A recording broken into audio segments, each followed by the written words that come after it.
Hello again. I'm Kirsten Parker, your decision coach for the episode, and we are in the middle of a series on self compassion.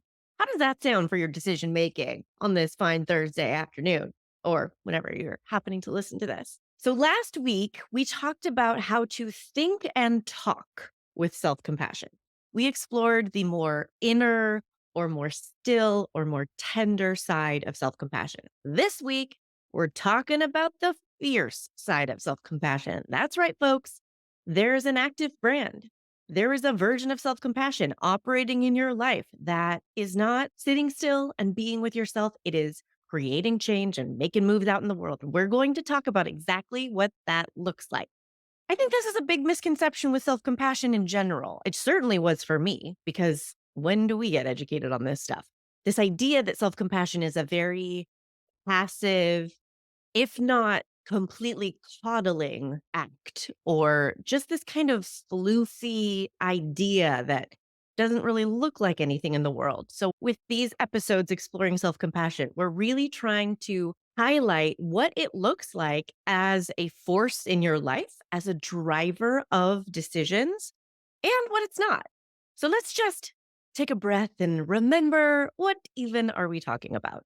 The Latin roots of the word compassion mean to be with suffering. So, self compassion is a way to be with our own suffering. And the primary function of self compassion is to alleviate our suffering. Now, I didn't get into the semantics of this in our last conversation, but if you know me, you know I love me some semantics. And I really think that this is a point that we kind of glossed over and didn't stress enough. The function of self compassion being to help alleviate your suffering, I think is so key, especially to people who can be resistant to the idea or kind of just feel lost with the idea. Like, I don't even know what this means. Because alleviate does not mean eliminate, and it doesn't mean solve or completely fix. Alleviate means to make less severe. So, really, what we're talking about here in all of these nuanced conversations about what self compassion, what's this kind look like, and what does that kind sound like? We're really talking about the end goal of helping you make your own suffering less severe, which I don't know about you, but I don't want to resist that. Suffering going from a 12 out of 10 to like a 6 out of 10, I'm on board. Give me all of the tools for this. So that's what we're talking about. And like I said in last week's episode, we really dug into the tender side of self compassion.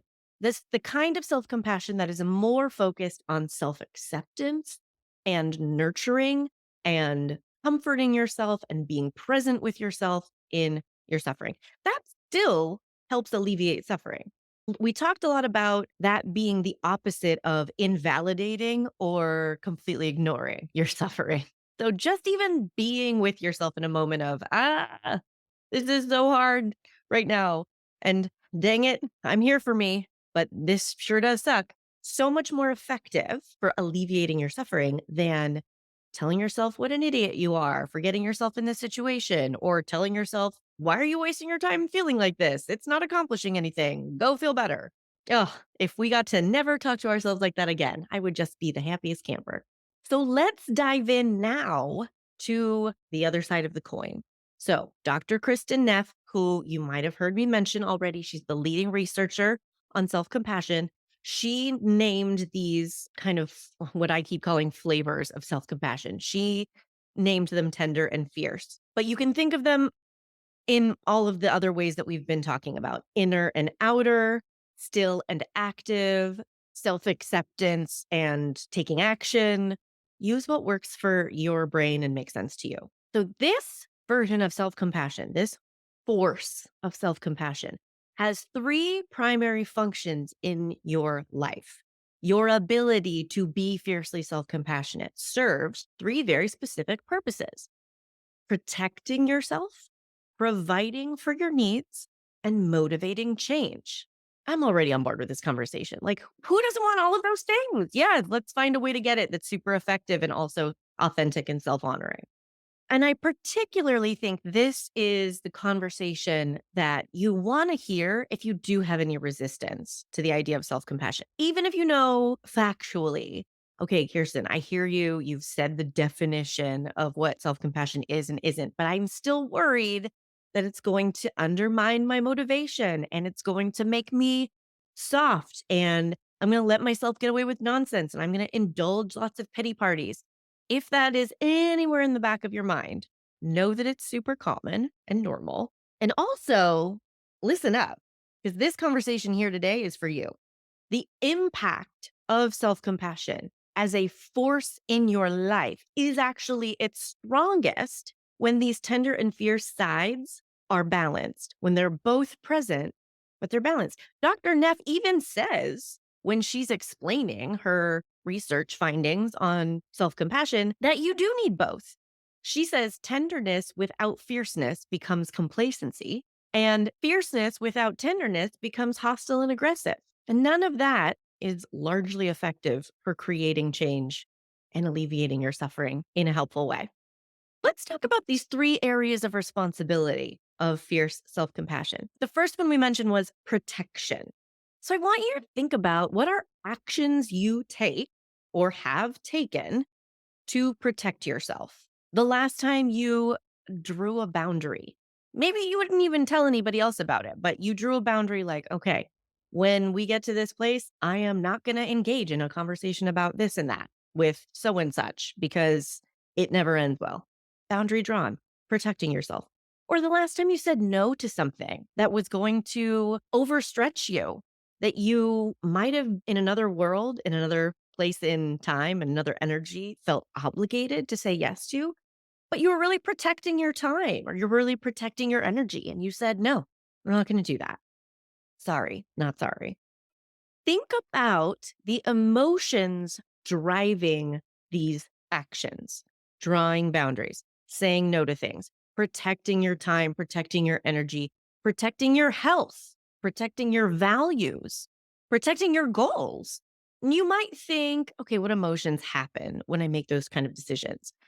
Usually, a lot of negative emotions are pretty obvious when we have to draw a boundary.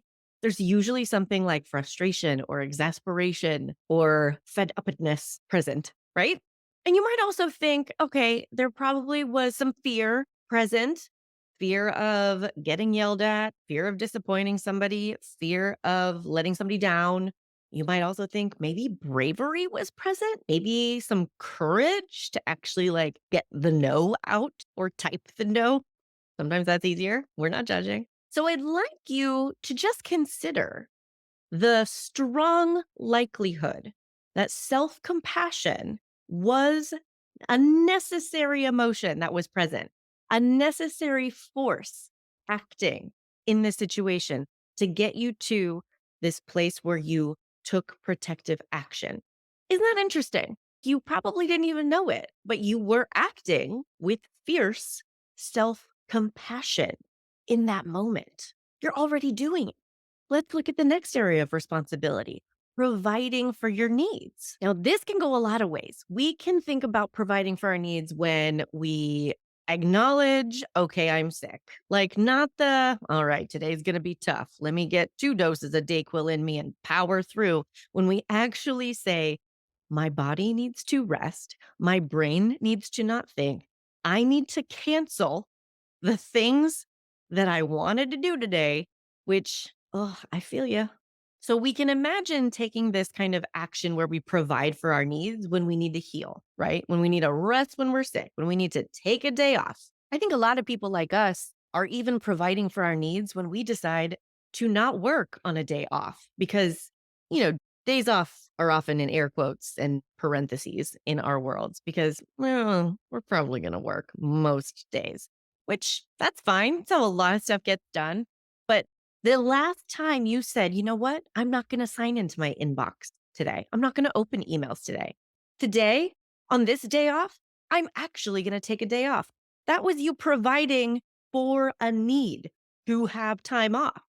I also want you to think about the things that you do because you need human connection.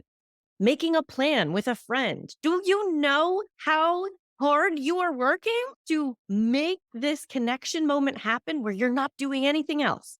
You're not taking care of anybody else. You're not doing your to do list. You are actually taking time out of your life to see and sit with, or FaceTime with, or drive around on the phone with a friend because you need human connection. That's you providing for your needs. I also want you to think about the last time you invested in yourself. Providing for your needs in ways that might not look as obvious, like your need to really love what you do and feel like you're always growing and challenging yourself and getting to the next level of whatever your situation is. So maybe you invested in more education or more training. Maybe you invested some time or money in some kind of fun or creative thing because you were providing for a need to be a human who experiences play. Ugh, boy, howdy, do we need an episode on that? Let me know if you want one and I'll do it. Or the last time you invested in therapy or coaching because you were providing for your need to get help healing something or achieving something. So, again, just imagine the emotions you were probably aware of in those decisions and in those actions. You might have been aware of some pressure if you were feeling like, I have to get better at this skill. You might have been feeling some inspiration if you were called to take some kind of creative workshop or do something random and fun. You might have been feeling a lot of hurt if you chose to provide for your needs to heal, or you might have been feeling a lot of drive if you hired a coach and you were providing for your need to focus and achieve things. And I also want you to just look at, through the lens of this week's episode, how was that being fiercely self-compassionate? How was me taking the action to provide for this need a fiercely self-compassionate act? What role must self-compassion have played for that to be the action I ended up taking instead of anything else, instead of not providing for my needs, instead of deciding my needs weren't important or that they weren't even needs at all? Self compassion has to be a present component in that scenario for you to end up making the decision that provides for your needs.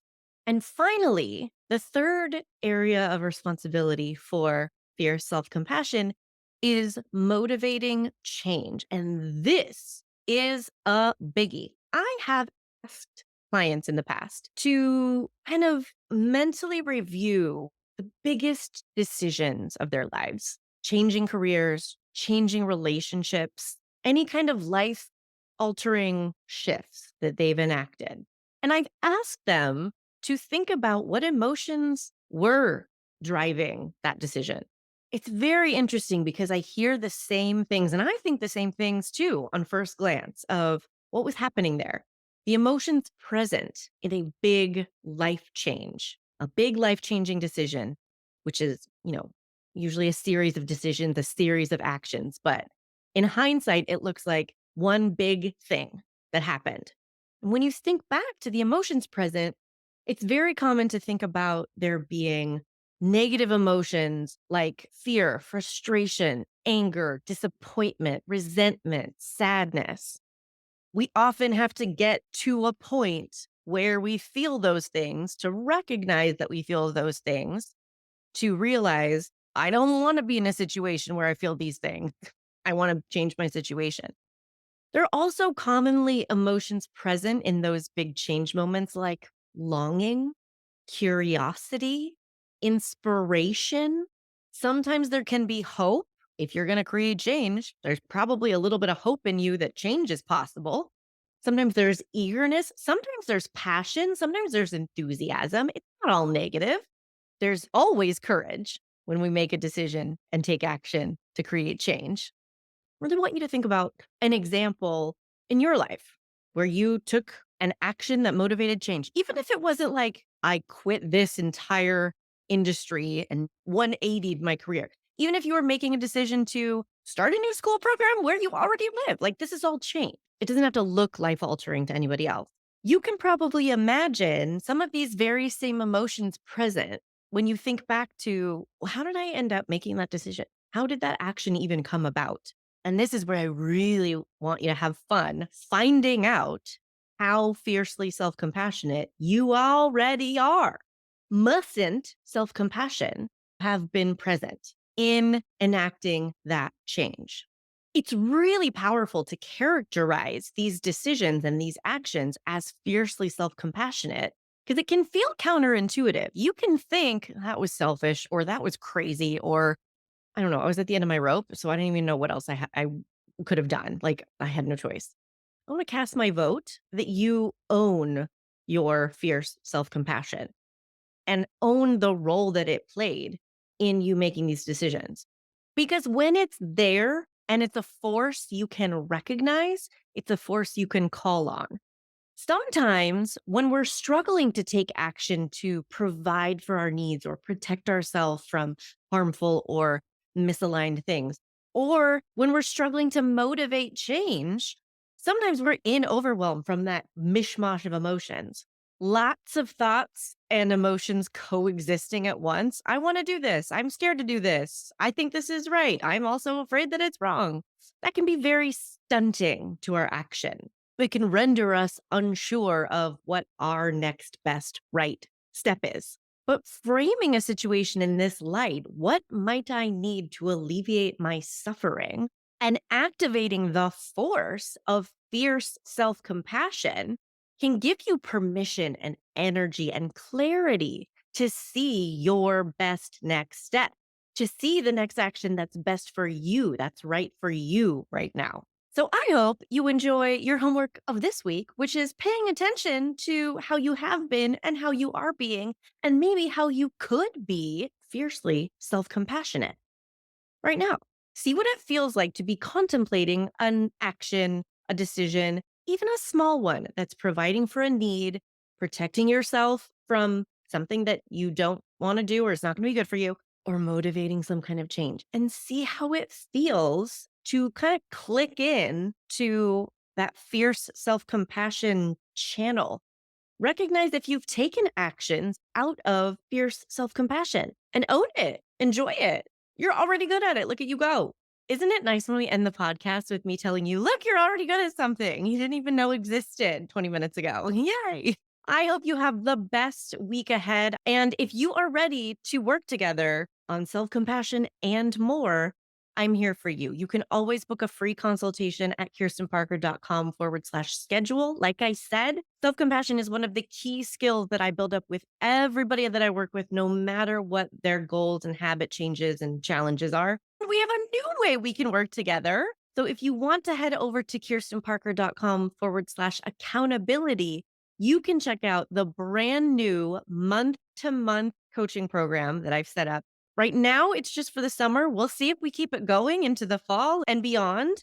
It's called the Alignment and Accountability Club, and it is literally there for just that, to support you in staying accountable to the things that you don't want to let slip away or get kicked on the road, and staying in alignment as you prioritize them. If you want help with your alignment and your accountability, I would love to help you. You can check all of those links out in the show notes below.